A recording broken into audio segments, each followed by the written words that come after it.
નમસ્કાર દર્શક મિત્રો, હું યોગેશ પટેલ લાઈવ ભરૂચ ન્યૂઝ ચેનલમાં આપનું સ્વાગત કરું છું. નિહાળીએ આજના સમાચાર. અંકલેશ્વર જીઆઈડીસીમાં બે સગીર બહેનો પર હુમલાની ઘટના સીસીટીવીમાં કેદ થઈ છે. દીકરીના ઝઘડામાં પરિવારે બે દીકરીઓ ઉપર હુમલો કર્યો હતો.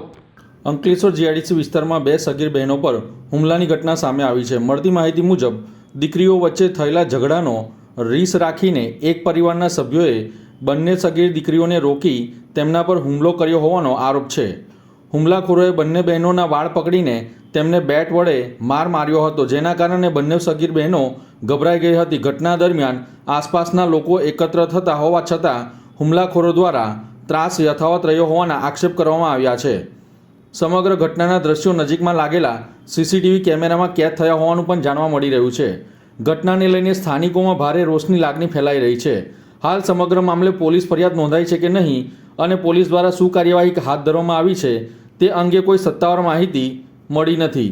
પોલીસ દ્વારા સીસીટીવી ફૂટેજના આધારે સમગ્ર ઘટનાની તપાસ હાથ ધરે તેવી સ્થાનિકો માંગ કરી રહ્યા છે.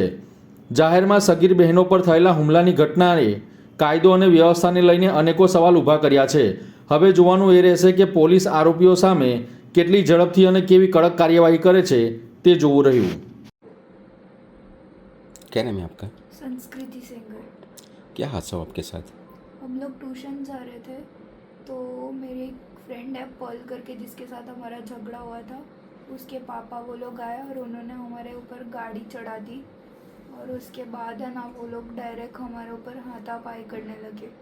वो जो उसके पापा थे देवा भाई, वो दारू पीकर है ना मारपीट कर रहे थे और उन्होंने है ना बेड से मारा हमारे सर पे, शोल्डर पे, पैर पे, और फिर वो लोग है ना कपड़े फाड़ने की धमकियाँ दे रहे थे. और उसमें है ना पर्ल थी, उसके पापा देवा भाई थे, उनकी वाइफ और उनकी मम्मी थी. उनकी मम्मी ने चप्पल भी उठाई थी मारने के लिए और वो बहुत गंदी गंदी गालियाँ दे रहे थे. माँ बहन की और बाप पे गालियाँ दे रहे थे. और मारने के बाद वो लोग ऐसा बोल रहे थे कि इनके कपड़े फाड़ दो, ये कर दो, वो कर दो. और फिर जब मारने के बाद वो लोग बोलते हैं कि इतना मारो जब तक पेट ना भरे तब तक. और जैसे हमारे पेरेंट्स आए तब तक वो लोग भाग गए. आप प्रशासन से क्या चाहती हो? मैं प्रशासन से ये चाहती हूँ कि वो है ना उनके ऊपर कड़ी से कड़ी सज़ा करे और उन चारों को जेल होनी चाहिए और उनको मार भी खिलाए.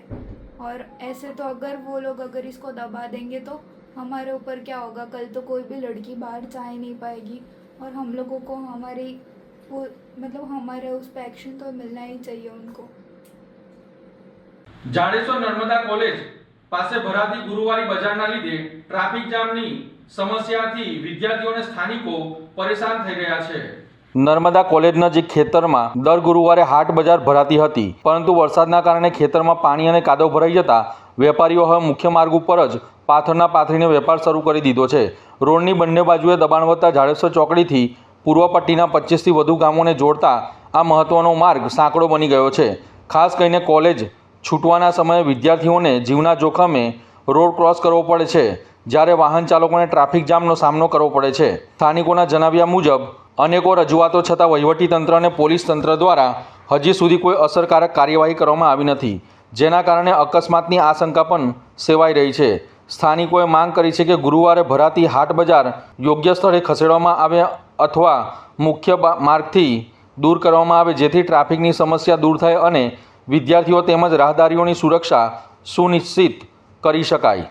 ભરૂચના બ્લુ ચિપ શોપિંગ સેન્ટરમાં વિશાળ પાટલાગોનું રેસ્ક્યુ કરીને જીવદયા પ્રેમીની ટીમે સુરક્ષિત રીતે તેને મુક્ત કરવામાં આવી હતી. ભરૂચના સેવાશ્રમ રોડ પર આવેલ બ્લુ ચિપ શોપિંગ સેન્ટરમાં સંગમસિંહની દુકાનના બોર્ડ પર એક વિશાળ પાટલાગો ચડી ગયો હતો. અચાનક વિશાળ સરીસૃપ દેખાતા વેપારી અને રાહદારીઓમાં ભય ફેલાયો હતો. ઘટનાની જાણ થતાં જીવદયા પ્રેમી ગલચલ જયરામને જાણ કરવામાં આવી હતી. તેઓ પોતાની ટીમ સાથે તાત્કાલિક ઘટના સ્થળ પર પહોંચ્યા હતા. જરૂરી સાવચેતી રાખી રેસ્ક્યુ હાથ ધરી પાટલાગોને કોઈપણ પ્રકારની ઈજા પહોંચ્યા વગર સુરક્ષિત રીતે પકડી લેવામાં આવી હતી. રેસ્ક્યુ પૂર્ણ થયા બાદ પાટલાગોને માનવ વસાહતથી દૂર તેના માટે અનુકૂળ કુદરતી વાતાવરણમાં મુક્ત કરવામાં આવી હતી. જીવદયા પ્રેમીની ટીમ અને નિષ્ઠાપૂર્વકની કામગીરીને સ્થાનિકોએ બિરદાવી હતી, જ્યારે સમયસર રેસ્ક્યુ થતાં મોટી અનિચ્છનીય ઘટના ટળી હતી. ભરૂચ પાલિકાની પ્રથમ સામાન્ય સભામાં હોબાળો થયો હતો. કમિટીના ચેરમેનના નામ પણ જાહેર કરવામાં આવ્યા હતા.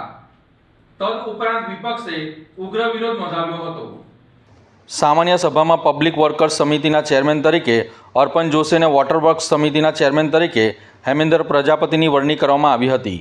ઉપરાંત ફાઇનાન્સ અને ટેક્સેશનમાં ચિરાગ ભટ્ટ, કાયદા સમિતિમાં કાજોલ વસાવા, ફાયર સમિતિના ચેતન રાણા, સમાજ કલ્યાણમાં વિજય મકવાણા, શોપ એન્ડ એસ્ટાબ્લિશમેન્ટમાં વિશ્રુતિ દુધવાલા, લાઇટ સમિતિમાં ભાવિન, સેનેટરીમાં જિગીસા પટેલ, મેડિકલમાં ભાવિન ખારબા અને બાગ બગીચાના સમિતિમાં હેમાંગી મિસ્ત્રીની નિમણૂક કરવામાં આવી છે. સભાની શરૂઆતમાં જ કોંગ્રેસના સભ્યોએ રાષ્ટ્રગીતના મુદ્દા, વોર્ડ નંબર 8માં દિવાલ ધરાશાયી થતાં પિતા પુત્રના મોત તેમજ રખડતા ગધેડાના કારણે યુવાનના મોત અંગે શ્રદ્ધાંજલિ આપવા સહિતના મુદ્દાઓ ઉઠાવતા શાસક પક્ષ અને વિપક્ષ વચ્ચે ભારે બોલાચાલી સર્જાઈ હતી.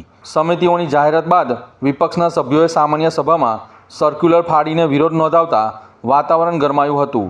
જો કે ભાજપે પોતાની બહુમતીના જોરે તમામ એજન્ડાઓને મંજૂરી આપી સામાન્ય સભાની કામગીરી પૂર્ણ કરી હતી. 17/7/2026 રોજ નગરપાલિકાની સામાન્ય સભા મળી હતી. એ સભામાં વિવિધ ચેરમેનોની વરણી કરવામાં આવી છે. દરેક ચેરમેનોને હું અભિનંદન પાઠવું છું. દરેક ચેરમેનશ્રીઓની વરણી થવા બદલ ભરૂચની કામગીરીમાં વેગ મળશે અને સભામાં અમુક મુદ્દાઓ જે હતા તે મુદ્દાઓને બહાલી આપવામાં આવી છે અને મુદ્દાઓને આધારે જે ચર્ચા કરવામાં આવી હતી તે મુદ્દા બહારની ચર્ચા હતી. તે નગરપાલિકાનો જે વહીવટ છે પારદર્શક હોવો જરૂરી છે અને નગરપાલિકાના આ પારદર્શક વહીવટને કારણે વિપક્ષના મિત્રો દ્વારા ખોટી પ્રસિદ્ધિ મેળવવા માટે આ ખોટા મુદ્દા ઉઠાવવામાં આવ્યા હતા. તે અમે સર્વાનુમતે સભામાં મુદ્દાઓ મંજૂર કરેલા છે. Thank you. ના, નગરસેવકોમાં કોઈ જાતની નારાજગી નથી. એક ભારતીય જનતા પાર્ટીનો એક પરિવાર જ છે એટલે એમાં નારાજગી ના હોય.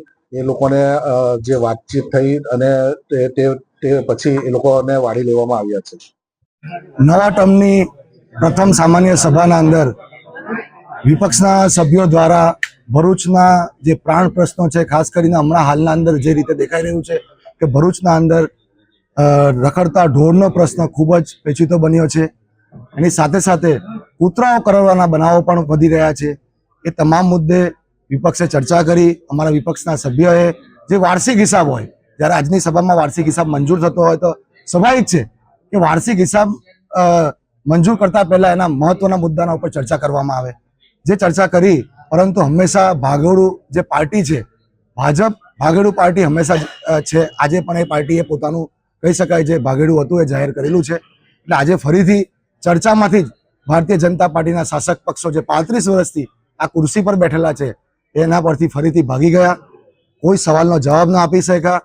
આજે જે શહેરના અંદર દિવાલ પરવારથી 2 યુવાનોના મૃત્યુ થયા, રખડતા ઢોરના અંદર કહી શકાય કે અકસ્માત થતા એક આશાસ્પદ યુવાનનું મોત થયું, એની સાથે સાથે બાળકોને જે કૂતરા કરડવાના બનાવ બન્યા, એ બધા સવાલો ખૂબ ગંભીર હતા, જે શહેરના હિતમાં હતા. આ સવાલોના ઉપર જ્યારે અમે અમારા પ્રશ્ન પૂછેલા છે ત્યારે જવાબ આપવા પણ હાજર નથી રહ્યા.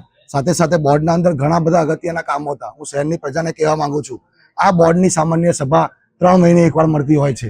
જ્યારે આપણે આ ભરૂચ શહેરની જનતાએ ભારતીય જનતા પાર્ટીને આ શાસનનો મેન્ડેટ આપેલો હોય, એમને શાસન પર ફરીવાર ચડાવેલા હોય, ત્યારે ભરૂચની શહેરની જનતા જ એમને સવાલ પૂછે કે જ્યારે ભરૂચના પ્રશ્ન માટેની ચર્ચા હોય ત્યારે તમે કેમ ભાગી જાઓ છો?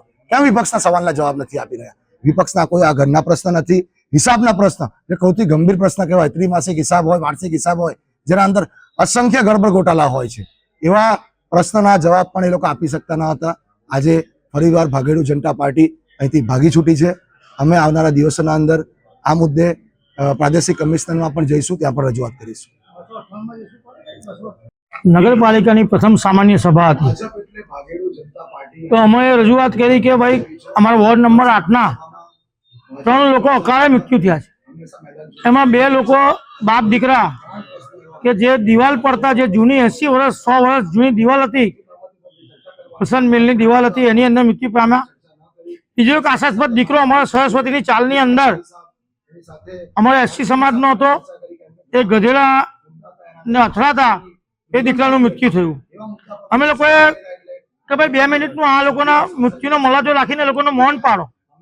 અમે અમારા સાથી બેન દીનાબેન આ બધાની રજૂઆતથી અમે રજૂઆત કરી તો નગરપાલિકાના અમારા જ વોર્ડના સભ્ય ધનજીભાઈએ વિરોધ કર્યો અમારો કે ભાઈ આ એજન્ડામાં નથી, પણ મોતનો મલાજો રાખવાનો હોય. બીજું એમના નામ આપો. એટલે ભાઈ મૃત્યુ જે 8 નંબરના વોર્ડનું થયું છે એની અંદર નામ થોડા લખાવવાનો હોય. મોતની અંદર તમે નામ લખાવશો? નામ લખાવવા માટે તો તમે એમના ઘેર જાઓ. નગરપાલિકાના ચોપડે ઓલરેડી મરણના દાખલા નીકળી ચૂક્યા છે. પછી નામ લખાવવા શા માટે આગળ રાખો છો? ફક્ત ને ફક્ત તમારે એટલું નક્કી કરવાનું હોય કે આપણા વોર્ડના એક્સપાયર થયા છે એવી લાગણી દર્શાવવાની જગ્યાએ ધનજીભાઈ અમારો વિરોધ ના કરવો જોઈએ. આ બેનના સમાજના હતા, એક્સપાયર થયા તે એક દીકરો, ધનજીભાઈના બી સમાજનો હતો એ દીકરો, અને એક એસટી સમાજનો હતો, આદિવાસી સમાજનો. જો પ્રમુખશ્રી જો મંજૂરી આપતા હોય તો એમને વિરોધ ના કરવો જોઈએ. એટલે સમાજ તો ગમે તે હોય, મેન તો માણસાઈ હોય. મોત થયું છે, માણસાઈનો મલાજો રાખવાનો હોય, બીજી કોઈ વાત ના હોય. સાથે જે આઇકોનિક રોડ જે હમણાં બનેલો છે કે જે 1 કરોડના ખર્ચે આ ભૂવો પડ્યો, ભૂવા પડનારની અંદર તઈ સ્થાનિક લોકો, સામાન્ય લોકો ત્યાં આગળ રહે છે, મધ્યમ વર્ગના લોકો રહે છે.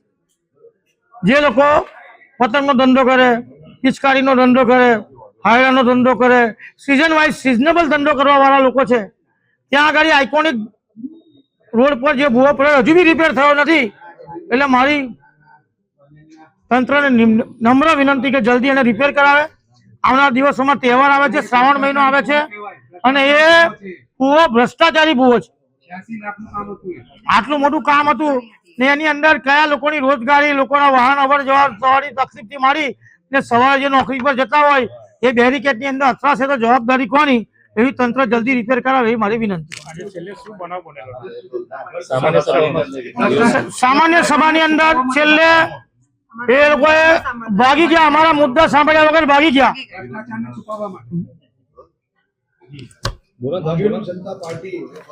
છેલ્લે ભ્રષ્ટાચારને તમે બોલતો છેલ્લે ભ્રષ્ટાચારને છુપાવવા માટે ભાગી ગયા.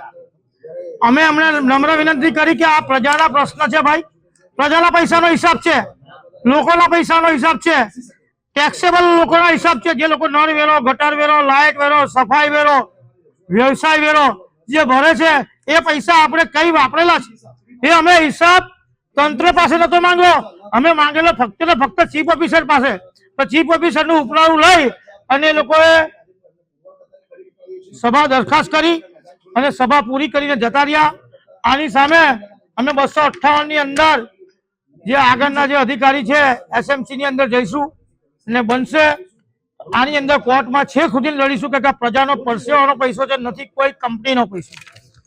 ધારાસભ્ય ચૈતર વસાવાના સમર્થનમાં આમ આદમી પાર્ટી 20 જુલાઈએ નર્મદામાં જન રેલી યોજીને 1 લાખ લોકોના હસ્તાક્ષર કરી આવેદનપત્ર આપશે. આમ આદમી પાર્ટીનો આરોપ છે કે ભાજપ સરકાર ચૈતર વસાવાનો અવાજ દબાવવાનો સતત પ્રયત્ન કરી રહી છે, પરંતુ ચૈતરભાઈ બિલકુલ નિર્દોષ છે. જનતા તેમની સાથે છે તે સાબિત કરવા માટે નર્મદા જિલ્લાના 1 લાખ જેટલા લોકો સહી કરીને ધારાસભ્ય ચૈતર વસાવાને પોતાનું સમર્થન આપી રહ્યા છે. આગામી તારીખ 20 જુલાઈના રોજ નર્મદા ખાતે એક ભવ્ય રેલીનું આયોજન કરવામાં આવશે. આ રેલી નંદ ભીલરાજની પ્રતિમાથી શરૂ થઈને સીધી કલેક્ટર ઓફિસ સુધી પહોંચશે, જ્યાં રાષ્ટ્રપતિ, રાજ્યપાલ અને મુખ્યમંત્રીને સંબંધીને કલેક્ટરને એક મહત્વનું આવેદનપત્ર સોંપવામાં આવશે. આમ આદમી પાર્ટીએ સ્પષ્ટ કર્યું છે કે તેઓ જનતાના નેતા પર થઈ રહેલા અન્યાય સામે નમશે નહીં અને કાયદાકીય તેમજ જનતાની અદાલતમાં લડત ચાલુ રાખશે. હવે જોવાનું એ રહેશે કે 20 જુલાઈના આ કાર્યક્રમમાં જનતાનો કેવો પ્રતિસાદ મળે છે તે જોવું રહ્યું. ચૈતરભાઈના સમર્થનમાં નર્મદા જિલ્લામાં દરેક ગામે ગામ અને ઘરે ઘરે જઈ અને રાજપીપળા શહેરમાં પણ ચૈતરભાઈના સમર્થનમાં અમે અહીંયા હસ્તાક્ષર કાર્યક્રમ રાખ્યો છે. લોકોનું ખૂબ સારું સમર્થન છે અને એની સાથે સાથે અમે આ પેમ્પલેટ પણ આપી રહ્યા છે કે ચૈતરભાઈ વસાવા જેમણે છેલ્લા 3.5 વર્ષમાં જે સમાજોના કામો કર્યા છે, લોકોના કામો કર્યા છે, એ તમામ મુદ્દાઓ પર આજે પટેલ સમાજ હોય, દરબાર સમાજ હોય, મુસ્લિમ સમાજ હોય, આદિવાસી સમાજ હોય, તમામ સમાજનું સમર્થન મળી રહ્યું છે કે ભારતીય જનતા પાર્ટીએ જે ચૈતરભાઈ પર ખોટી એફઆઈઆર કરી, ખોટા કેસો કરી, એમને જે 7 વર્ષની સજા કરવામાં આવી છે, એમની સાથે બીજા અન્ય લોકોની પણ જે સજા કરવામાં આવી છે ચૈતરભાઈ એકદમ નિર્દોષ છે. એમને ખોટી રીતે જે એમને ડરાવવા ધમકાવવા અને એમનો અવાજ દબાવવાનો આ ભારતીય જનતા પાર્ટી પ્રયત્ન કરી રહી છે, એના ભાગરૂપે આમ આદમી પાર્ટી દ્વારા તારીખ 20/7/2026 અને સોમવારના રોજ 11 કલાકે નંદભીલ રાજાની પ્રતિમાથી કલેક્ટર ઓફિસ છે, કલેક્ટર સાહેબશ્રીને આવેદનપત્ર આપવા જવાના છે, જેમાં રાષ્ટ્રપતિ, રાજ્યપાલ અને મુખ્યમંત્રીને સંબોધીને લોકો 1 લાખથી પણ વધુ નર્મદા જિલ્લાના લોકોએ, દરેક સમાજના લોકો અહીંયા આગળ સહીઓ કરી પોતાનું સમર્થન આપી રહ્યા છે. તો અમે દરેક ગામે ગામ અને દરેક ઘરે ઘરે આ અમારી તમામ ટીમો એ ફરી રહેલી છે ચૈતરભાઈના સમર્થનમાં અને સહીઓ કરી રહેલી છે. તો આપ તમામ આગેવાનોને પણ અમારી નમ્ર વિનંતી છે કે આપ સૌ પણ આ 20 તારીખના કાર્યક્રમમાં ચૈતરભાઈ ના હાથ મજબૂત કરવા, અમારી ટીમના હાથ મજબૂત કરવા આપ સૌ આ કાર્યક્રમમાં સહભાગી થાવ એવું આપ તમામને અમારું ભાવભર્યું આમંત્રણ છે. નિરંજનભાઈ વસાવા, પ્રદેશ સંગઠન મંત્રી, આમ આદમી પાર્ટી. તો આ હતા આજના સમાચાર. નવી ઘટનાઓ સાથે ફરી મળીશું. ત્યાં સુધી જોતા રહો લાઈવ ન્યૂઝ ચેનલ. નમસ્કાર.